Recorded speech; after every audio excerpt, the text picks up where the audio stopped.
Welcome to the Mental Margarita Show. I have Paul and Linda Villanueva with us. They are the Mesquite Cafe Blues Band, the dynamic duo of Mesquite. How are you? We're great, thank you. And how are you? We are doing well, and we are so excited to have you on the Mental Margarita Show. You're a spotlight out there in Mesquite, doing so many wonderful things, bringing the wonderful gift of music to all of your neighbors. You folks have a beautiful story. And before you fell in love with Las Vegas, you're in Southern California. You fell in love with each other first. And tell us a little bit about that. Now, before Paul, you're retired lieutenant police officer or police, correct? And then you were a drummer, then turned guitarist. We're going to talk about that some more. Linda, you sing, and you also got your degree from Loma Linda University in dietetics, which we're going to talk about that. That's exciting. I just learned about them being one of the blue zones of the world. So there is definitely some tricks. You're going to have to give us a tip or two. So, but before that, prior to that, now, were you folks both from Southern California originally? Yes, we were both born and raised there. So it was our home. And we never thought we'd ever leave. So, yeah. I was born in Los Angeles, California, and Paul was born Same thing, LA County. Yeah. And before you had worked in law enforcement too. Is that how you two met? No, actually, his mother was my Sunday school teacher. And, wow. And Paul was on, he was touring, and he was coming home that weekend. And she said, "You've got to meet my son. You're just going to love him." Well, all moms say that about their sons, right? So he came with his band, and they ministered to the church and whatnot. And one particular Sunday, it was after service, and she said, "Linda," she goes, "I'd like you to meet my son." And so he was behind his mother, and she goes, "Would you like to go out with my son and have dinner? He'd love to have a date with you." And he's looking behind his mother, and I said, "Sure." So we went out to this really nice restaurant, and towards the end of the meal, the check came, and he was fumbling around his jacket and whatnot, and he forgot his wallet. So I ended up paying for dinner, and it's a standard joke between us that he's been paying ever since. Ever since. So you've made up for it a time or two, right? Oh yeah. And my advice to young men on your first date: don't leave your wallet or your Apple Pay at home. So 2015 marked the big move to the desert. Yes, it did. Did you come out for a visit and fall in love with it, decide to stay? Well, we had a motorhome, and we've traveled around this area a lot, and we really liked Mesquite from the very moment we drove through here. And we stayed at a local RV park, and we just kind of started checking things out, and we really fell in love with Mesquite. We loved the people and the small town feel. We really enjoyed it. Yeah. Well, we're so glad you're our neighbor. Yeah. And you were featured recently in your local magazine, Sun City Neighbors. Yes, and we have a copy right here. Woo-hoo. Oh, congratulations. Thank you. Yes.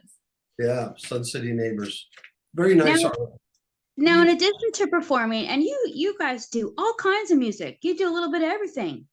Blues, rock, country. We started off with the blues, and then we kind of progressed into classic rock, and then a little bit of country. We just started implementing into our repertoire. So yeah. Now you have a motto. You want people to enjoy themselves, have a good time. And Paul, you said something that stood out to me. When is your job done? There's something to your little motto. Yeah. It's really cool.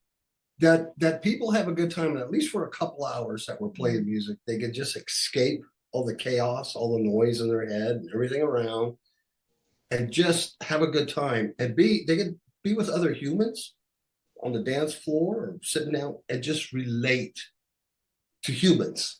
As people. And at the Mental Margarita Show, we talk about what our escapes are and our passions and following our dreams. And I mean, I tried calling you two the other day, and you were at the gym. So it's really great when you can share healthy activities and be social and be fulfilled and do what you love and meet some wonderful people along the way and touch them too with what you do. And now, Linda, your background in dietetics, this is interesting because you've retired to Mesquite. One of the things about is health and wellness Yes. on our show. I So studying in one of the blue zones where people Mhm. live the longest, and they also have a specific diet that aids with that. Yes, they're Is vegetarian. there Mhm. what's your top 3 tips you can give someone that they can make a change and modification to their diet that can help them live longer? Well, for me, I believe in the 80-20 rule, because you can't be that strict where you deprive yourself of things that you love. But if you take care of yourself 80% of the time, then you can kind of waver a little at 20%. And I believe in eating fresh fruits and vegetables, fish, and avocado is really good fats, and protein. Zoma Linda does vegetarian, but I'm not a vegetarian, so I eat a lot of protein, fish, chicken, some red meat, but a lot of produce, and stay away as much as you can from products that are, man-made. All the processed foods. Yeah, processed stuff. Yeah. Right. And well, that's great advice, and thank you. And we're always interested in learning new tips and tricks, and it's never too late to make a change. All of you, how can the audience follow you, see where you're performing next, what we're going to be putting up on the show too, if you're going to be performing or have a charity event that you're helping with, we'll make sure that people know about that so they can participate. But what's the best way to follow you? The best way, and I always tell people this, but it's hard to get them to do it, is our website. We have an email list, but our website is Mesquite Cafe Bluesband.com. Mesquite Cafe Bluesband.com, one word. And when you hit our website, right there, the first thing you see is join our mailing list. And I don't use it for anything else but to tell people, hey, we're playing here this week, or that's all I do is tell them that. That's the best way.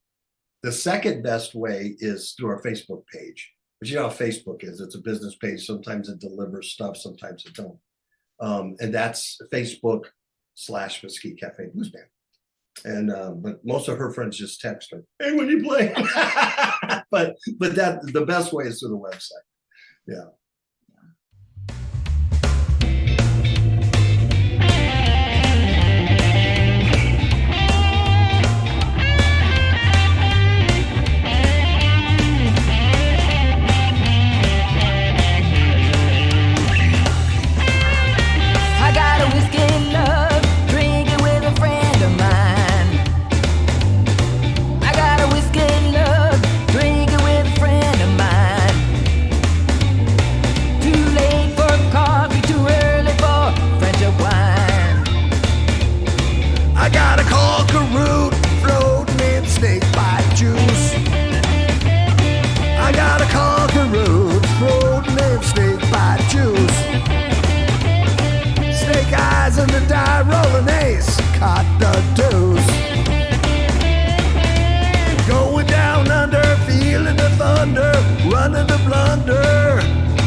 Well, welcome to the Mental Margarita Show.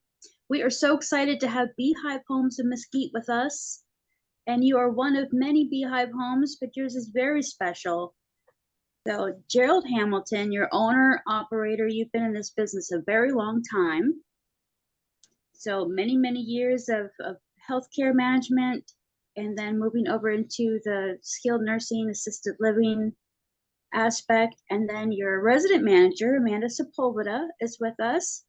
She has been also many years in skilled nursing and then also assisted living, very passionate about what Beehive Homes is all about, making residents have a sense of belonging and a feeling of home. And don't we all like to have a feeling of home if we cannot be in our homes? So we're so glad to have you. You two do such an important job in our community. And we thank you for that work that you do. And what's different about Beehive Homes that you want people to know? Well, it is a difficult time of life for people. You know, a generation or two ago, people took care of their family members at home and literally until they passed away, and they were able to do that. Our world today is a lot more complicated, and people, for various reasons, just can't do that all the time anymore. And so Beehive Homes offers them an option where we take care of them 24 hours a day, 7 days a week. Oftentimes we deal with family members that have been doing it for their loved ones at home, and they're just worn out because it's a lot of work. The nice thing about our setting is we've got different staff that come in, so we don't have the same people there 24/7 around the clock like the families do at home. And so we've got a small home-like environment. It feels like home. It's a small building. We only have 15 residents that live there. They get to be a family among themselves, but their families respectively come and join us and become a part of our family. And everything that's comfortable and safe feeling about a home is what people feel like when they come into our Beehive. That's wonderful. And you offer, medication management, and there's 24-hour supervision and housekeeping, cleaning services, getting a home cooked meal, all those things that seniors at some point aren't able to do for themselves. And they're so important to our quality of life. And it's, and socialization, being able to be around others is so important as well for their health and well-being. Mention them. Amanda, you have quite a passion for taking care of people. And this has been you've done this most of your life. Being raised in Mesquite area, this is very special, of course, to our community there, and having people feel at home. What's your favorite part about managing this facility and just being there to see all the benefits and things that are so wonderful for the residents? I really think, like, coming from skilled nursing, coming from that bigger setting, it was a really big culture shock to switch to assisted living. And it was a really good one. I mean, bigger facilities, they have their place and they do their job, but you just can't get to know people on that personal level, not all of them. And I really love that, even though I'm a busy woman, I have time every day to say good morning to every single one of my residents. That before I leave for the day, I can say goodbye to all of them. And I can tell you everybody's favorite food, their favorite childhood memory. I can tell you all these intimate things about them because we sincerely become like a family here. It sounds a little corny to some people, but in such a small setting, it's basically like a big house with a bunch of siblings is the best way to describe it, but everybody has their own room. There's no bunk beds. I just love that we become this family, and it extends out to their families as well. I'm able to text or talk on the phone to most of my residents' families daily if they need me to, just to be like, this is how mom's doing. Look what mom did today, and send them a picture. I just love the intimate nature of how small our facility is. And we're excited. The audience is going to be able to see some pictures of the facility and residents and the space that they enjoy their everyday in.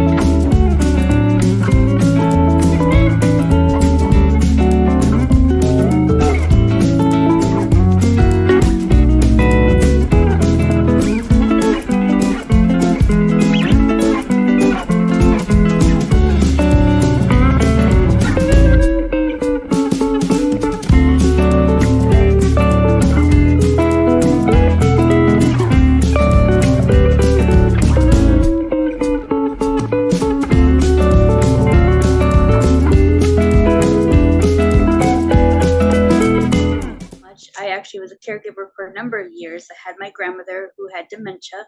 She was with me for 8 years before she went into memory care. And it was difficult. And what helped me the most with making that decision was how the facility was and how kind they were and understanding and being able to help us through that transition and making that choice. So what do you recommend for families? They're not sure. they come to you folks and they want to know everything they should know about what they need to do to get ready? Well, it is a difficult transition, and I think the biggest thing that families deal with is guilt. They feel like it's their family, they should be able to handle it, they should be able to care for and do all the things. And I think that is the hardest hurdle to get through. So I very much always ask, resident families, what are you looking for? What do you need out of this experience?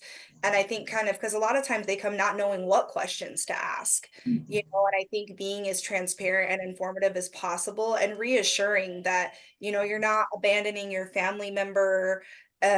You are doing something that's what's best for them, for their health, and for the caregiver's health, their family.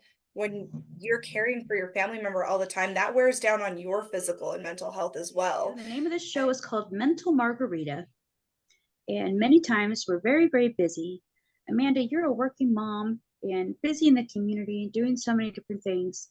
And Gerald, we'll get your answer for this too. But mental margarita means like, what's your escape from things? How do you find center? How do you get away from it all? Maybe something favorite activity that you like to do. What's your mental margarita? Oof, I think that depends upon the day. But I think my newest mental margarita, it started a couple months ago, is I have jumping spiders now. Little regal pet jumping spiders. They're about yay big. They're super tiny. They don't need a lot of care and they're very loving, and they're my nice little escape. I love going home and holding them, or what I call walking them, as they run around my hand or my arms, and feed them. And my kids love to help me take care of them too. So it kind of becomes like a family mental margarita.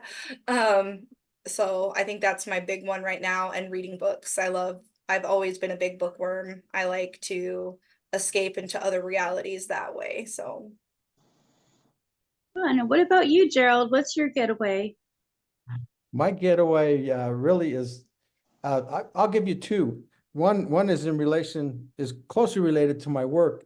I work a lot in my office, and because I have 9 of these beehives, I'd spend a fair amount of time traveling around between New Mexico and Nevada.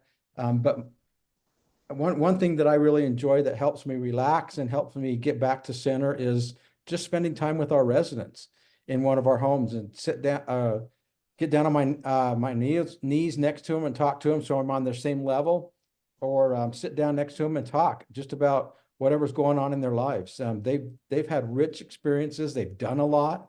They've given us, the younger generations, a lot to be thankful for, and so it's nice to hear them. But in addition to that, I like doing just about anything outside. Paddleboarding, kayaking, biking, camping, anything outside brings me back to my center. Wonderful. Well, we encourage people to definitely take a break from things and be able to enjoy everything that's around us. And we've so enjoyed having you on the show with us. Thank you so much. Well, And we're looking forward to folks being able to chance to see your interview and meet you, and come and check out Beehive Homes.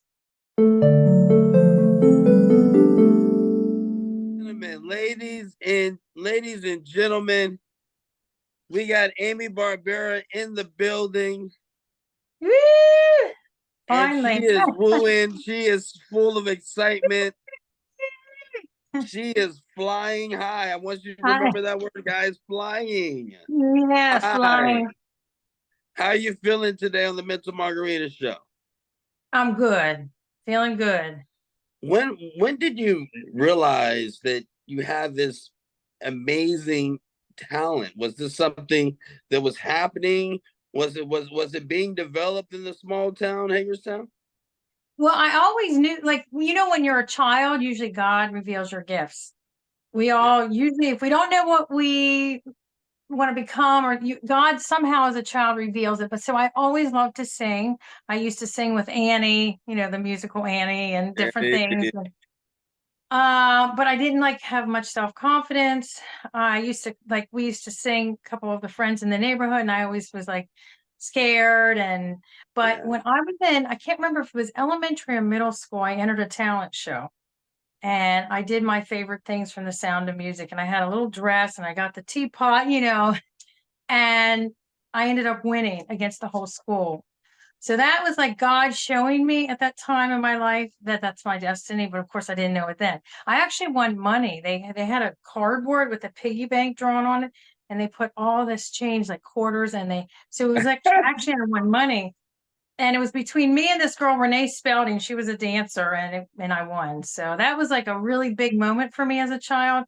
But I Wow. really didn't like believe in myself. My grandma always believed in me as a singer. She loved to sing. My dad was a jazz musician. Actually, he studied jazz in college, and then he went on to be a computer programmer for the State Department in Washington, D.C. But he had music. My grandfather was an organist, Wow. pianist. So he was in the lineage as far as music.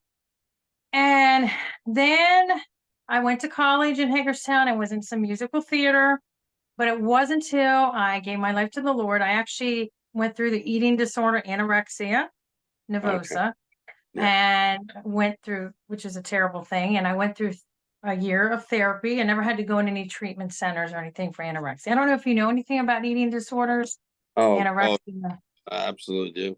Yeah, so this was the one I was really young. I don't have anything, and I've never dealt with it since, but so it was through that healing process is when I decided I needed to move away and pursue my dreams. Also at that time period, I developed vocal cord nodules. I was a cheerleader all through high school. My favorite all-time artist is Prince, which Yeah. he's my favorite artist of all time. And I Love used to them. Love them. and I used to, sit in the basement when we had basements in Maryland, and I would put the music on and I would try to sing with him. And, he screams and he sing, of course I wasn't trained back then. So from all the years of, cheerleading and just everything, I developed 5 vocal cord nodules on my vocal cords. Now, like the big singers, Whitney Houston had them, Celine Dion. I don't know if Yeah. Mariah, Oh my goodness. Adele. And I decided to get the surgery. And I found out I had them because I was working at Pizza Hut at the time. I was going to college, and I was starting to have like a raspy voice. And so I got it checked out at ear, nose, and throat here, and I had 5 nodules. So I actually went through surgery at I think I was like 19, 20. And having Wow. no idea, like a couple years later, I'd be moving to Florida and God would call me to be a singer. So it was like the devil was trying to steal through the eating disorder, through that. And so I got saved when I moved to Florida in 1996. 6 months after moving to Florida, I gave my life to the Lord. Immediately, my pastor, Pastor Tony, said, "You're meant to sing." I knew it was my calling, but Wow. I came to Florida to the Art Institute of Fort Lauderdale. I also love fashion, so I went to school for fashion. But that was the time period where I was already healed from the eating disorder. I got saved, and then I started right away leading worship. He put me up there a few weeks after being saved. He said, "We want you to sing a solo." I decided to sing Amazing Grace. I was so scared. Oh my Oh God. gosh. Oh my You would Lord. have And had so me cheering, Amy. I'm still scared when I sing live, but Oh. yeah, even Adele, have you seen her on interviews? She throws up and everything. She said she's petrified. Barbara Streisand, there, even the big. And I Yeah. watched the Whitney Houston movie. She was shaking like a leaf in her earlier days, back there. She had the most amazing voice. But anyhow, I sang Amazing Grace. A lady in my church, Patty, prayed for me. And after I sang, all these people were crying. And the assistant pastor came up. He said, "You're anointed by God to sing." So a lot of times when I sing live, people cry. People say, "Oh my God, it's an anointing you have." So I feel I'm anointed by God to sing. And I've had struggles throughout my walk with God in the last 20 some years with my voice, but I've trained with so many teachers, and I've never had vocal cord nodules come back. So What a blessing. Let's talk about this song, Flying. How did yes, it come about? well, Flying is on actually Breath of Angels. I worked on that song with a concert pianist named Doug Hammer. He's a very established artist. If you look him up, he's just a pianist, but he's like on everything, on all what is it on the radio? What is those, or when you turn on your TV and the music channel, like soundscapes, and he pours and he does and it's all original piano. He's released so many albums. And Wow. we connected through a producer I worked with, Doug Gunnar Spardell, years ago. And when I heard Flying, lyrics came to me right away. So it was originally his song, Flying High. And I wrote him and I said, Doug, because he already knew me, he loved my voice. I said, I wrote lyrics to your song completely the whole way through the song. And at that time, I think his wife had some illness going on and he wasn't in a place. And I was like, okay. About a year later, out of nowhere, it was like a new year, he contacts me and he says, are you ready to work on Flying? So I called him on the phone and he had me sing just a couple lines because it was just piano before. And then we did a derivative copyright and we decided, because his original version was just piano. He said, well, we can't name it Flying High because I already have this song established. So we did a derivative and we changed it to Flying, and my producer Ben added strings to it, and he's a violinist, so he played, I think it was viola on it as well. And I recorded it, and Ben helped arrange the background vocals because I arranged the regular vocals. Ben's like amazing with the vocal arranging, and the song came out. So when I decided to do a video for another song, I picked Flying. And, of course I had this vision. We couldn't be in the sky, obviously, to film. So we filmed green screen in a dance studio. I love it.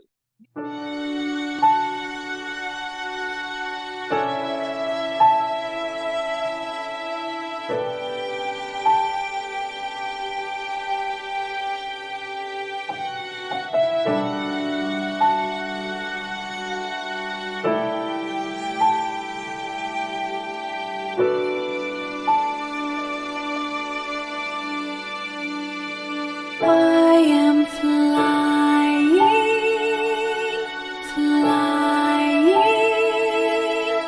flying. I'm soaring, flying.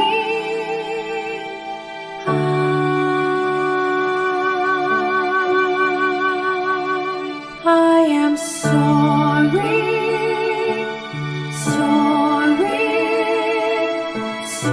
I'm just seeing what God has next. How do they get in contact with you, Amy? Well, I'm on all social media platforms. I have an official website, amybarbera.com. It's my name, Amy, AMYBARBERA.com.